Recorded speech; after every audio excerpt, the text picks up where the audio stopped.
un nouveau concept qui existait déjà en Belgique, qui est le conseil d'entreprise. Donc avec Jurice et notre partenaire, donc par la voix de Céline Bichon. Quelles sont les conséquences de la mise en place d'un conseil d'entreprise sur les institutions représentatives du personnel? Alors, le conseil d'entreprise, c'est une nouvelle instance qui n'existait pas avant les ordonnances Macron, qui s'apparente à de la codécision en entreprise.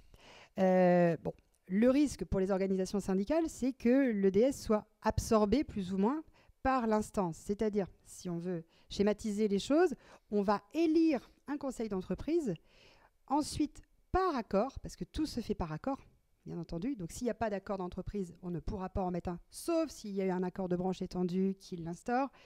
Mais sinon, le délégué syndical donc, est plus ou moins absorbé dans l'instance, c'est-à-dire que le conseil d'entreprise prend désormais les fonctions de négociateur et de signature des accords ensuite.